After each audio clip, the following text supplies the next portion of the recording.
অসমৰ খেতিয়কসকলৰ বাবে ভাল খবৰ। খেতিয়কসকলে প্ৰত্যেক বছৰে ৬০০০ টকাকৈ পোৱাৰ উপৰিও খেতিয়কসকলক তেওঁলোকৰ আহিলা কিনিবৰ বাবে পইচা দিয়া হ'ব চৰকাৰৰ তৰফৰ পৰা। আৰু এই কথা উল্লেখ কৰিছে শেহতীয়াকৈ চৰকাৰৰ এখন কেবিনেটৰ বৈঠকত।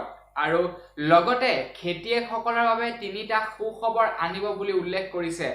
কিন্তু বৰ্তমানলৈকে সেই ৩টা আঁচনিনো কি উল্লেখ কৰা নাই, কিন্তু আমি খুব শীঘ্ৰেই গম পাম খেতিয়কসকলৰ বাবে আৰম্ভ কৰা সেই ৩টা আঁচনি কি।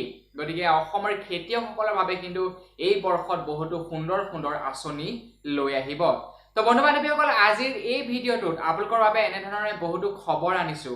গতিকে ভিডিঅ'টোত কৈ দিব এটা লাইকৰ টাৰ্গেট ৰাখিছো 1000টা। প্লিজ লাইক এটা কৰি থৈ যাব। গৰীব কল্যাণ অন্ন যোজনা অৰ্থাৎ চৰকাৰৰ তৰফৰ পৰা যি নেকি ফ্ৰীকৈ চাউল দিছিলে ৩ মাহৰ বাবে, এতিয়া সেই চাউলৰ সময়সীমা নৱেম্বৰ মাহলৈকে বৃদ্ধি কৰাই দিছে।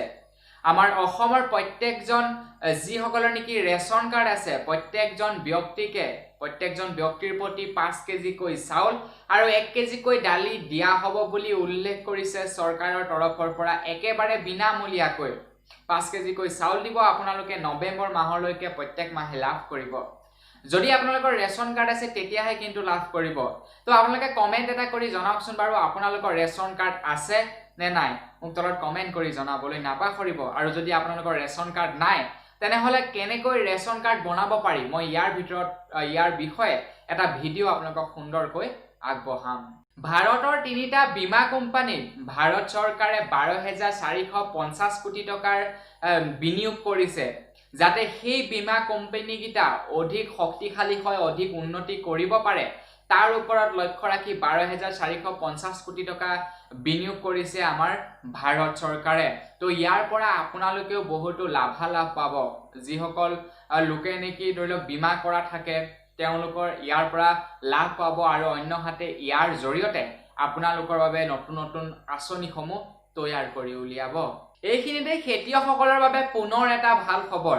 খেতিয়কসকলৰ আন্তঃগাঁথনি উন্নত কৰিবৰ বাবে ভাৰতৰ প্ৰত্যেকখন ৰাজ্যৰে খেতিয়কসকলৰ বাবে 1 লাখ কোটি টকাৰ এটা আৰ্থিক পেকেজ ঘোষণা কৰা হৈছে, অৰ্থাৎ ফাণ্ড ঘোষণা কৰা হৈছে। ইয়াৰ দ্বাৰা খেতিয়কসকলৰ আন্তঃগাঁথনিটো উন্নত কৰিব বুলি উল্লেখ কৰিছে, আৰু এই সুবিধা ভাৰতৰ প্ৰত্যেকজন খেতিয়কেই পাব। তো আপোনালোকে যদি এতিয়ালৈকে PM কিষাণ যোজনাৰ অধীনত একাউণ্ট খোলা নাই তেনেহলে আপোনালোকে অতি সোনকালে PM কিষাণ যোজনাৰ অধীনত এটা একাউণ্ট খোলাই ল'ব। তো ইমান এটা সুন্দৰ খবৰ বাবে ভিডিঅ'টোত কৰি দিব এটা লাইক, লগতে কমেন্ট কৰি জনাওক যে আপোনালোকৰ PM কিষাণ যোজনাৰ অধীনত একাউণ্ট আছে নে নাই। অসমত যেতিয়াই দুৰ্নীতিয়ে মূৰ দাঙি থিয় দিয়ে, সেই দুৰ্নীতিক ৰোধ কৰিবৰ বাবে কৃষক নেতা অখিল গগৈ ডাঙৰীয়া থিয় হয়। কৃষক নেতা অখিল গগৈ ডাঙৰীয়াই নহয়, আমাৰ অসমৰ সকলোবোৰ দল সংগঠনেই থিয় হয় দুৰ্নীতিৰ বিৰুদ্ধে। সেয়া কেবৰ পৰা কাৰলৈকে ধৰি সমগ্ৰ সময়ছোৱাতেই সকলোবোৰ দল সংগঠনে থিয় দিয়ে। তো সেই সময়তেই কৃষক নেতা অখিল গগৈ ডাঙৰীয়াৰ বিৰুদ্ধে বহুতো বৰ্তমান গোচৰ ৰুজু হৈছে। বহুতে অভিযোগ দাখিল কৰিছে যে কৃষক নেতা অখিল গগৈ ডাঙৰীয়াই বোলে পইচা খায়। আৰু সেই সময়তে এজন অভিবক্তাই উল্লেখ কৰিছে এক চাঞ্চল্যকৰ তথ্য। সেই অভিবক্তাজনে কৈছে যে কৃষক নেতা অখিল গগৈ ডাঙৰীয়াক বিজেপিত যোগদান কৰিবৰ বাবে 10 কোটি টকাৰ তেওঁক দিয়া হৈছিলে। যদিহে অখিল গগৈ ডাঙৰীয়াই বিজেপিত যোগদান কৰিলেহেঁতেন তেন্তে বিজেপি তৰফৰ পৰা অখিল গগৈ ডাঙৰীয়াক বোলে 10 কোটি টকাৰ দিব বুলি কোৱা হৈছিলে। এই কথা উল্লেখ কৰিছে এজন অভিবক্তা। যিসকল লোকে নেকি হোৱাটছআপ ব্যৱহাৰ কৰে তেওঁলোকৰ বাবে এটা ভাল খবৰ। এতিয়া হোৱাটছআপত নতুনকৈ আপোনালোকে এনিমেশ্যন GIF সেন্ড কৰিব পাৰিব। অৰ্থাৎ আপোনালোকে আগতে যদি কাৰোবালৈ কিবা গিফ্ট শ্বেয়াৰ কৰে, পিকচাৰ কিবা কিবি শ্বেয়াৰ কৰে, সেই পিকচাৰসমূহে মানে লৰা ফুৰা নকৰে। তো এতিয়াৰ পৰা আপোনালোকে সেই পিকচাৰসমূহ লৰা ফুৰা কৰাকৈ সেন্ড কৰিব পাৰিব। তো এইটো আমাৰ ভাৰতত এনড্ৰইডৰ লগতে iOS সকলো ডিভাইচতে আপ টু ডেট কৰি দিছে। গতিকে আপোনাৰ হোৱাটছআপটো কৰি লওক আপ টু ডেট, আৰু লগতে আপোনালোকে কমেন্ট কৰি জনাই যাওক যে আপোনালোকে হোৱাটছআপ ব্যৱহাৰ কৰে নে নকৰে। মোক কমেন্ট কৰি জনাই যাব। ভাৰতৰ প্ৰত্যেকটো পৰিয়ালকে বছৰি দিয়া হ'ব 5 লাখ টকা। সঁচাকৈ 5 লাখ টকা আপোনালোকক ডাইৰেক্টলি একাউণ্টত নিদিয়ে।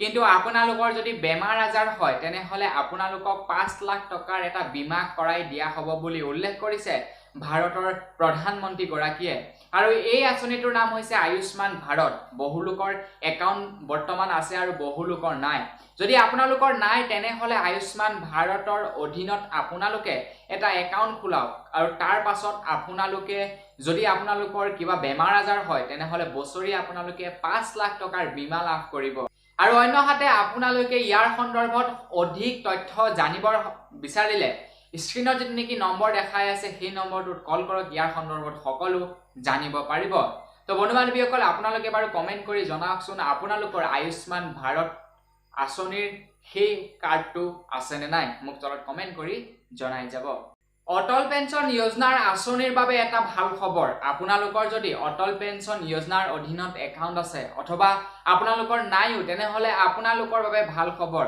শেহতীয়াকৈ ঘোষণা কৰিছে আপোনালোকে প্ৰত্যেক দিনে 7 টকাকৈ যদি জমা কৰি যায় তেনেহলে আপোনালোকৰ যেতিয়া নেকি 60 বছৰ বয়স হ'ব তাৰ পাছত আপোনালোকে প্ৰত্যেক মাহে 1000 ৰ পৰা 5000 টকা লৈকে পেঞ্চন লাভ কৰিব আৰু এই কথা ঘোষণা কৰিছে শেহতীয়াকৈ ভাৰতৰ যি নেকি কেবিনেটৰ বৈঠক হৈছিল তাত উল্লেখ কৰা হৈছে গতিকে দেৰি কিয় এতিয়াই যাওক আৰু একাউণ্ট খোলক তো বন্ধু-বান্ধৱীসকল এইকেইটাই হৈছে আজিৰ দিনটোৰ জনাবলগীয়া খবৰ যদি ভিডিঅ'টো ভাল লাগিলে লাইক এটা কৰি থৈ যাব যদি চেনেলটো এতিয়ালৈকে সাবস্ক্ৰাইব কৰা নাই চেনেলটো সাবস্ক্ৰাইব কৰি ল'ব তো আজিলৈ ইমানেই পুনৰ এনে ধৰণৰ ইন্টাৰেষ্টিং ভিডিঅ'ত আপোনালোক সকলোকে লগ পোৱাৰ আশাৰে আজিলৈ বিদায় মাগিছো ধন্যবাদ জয় অসম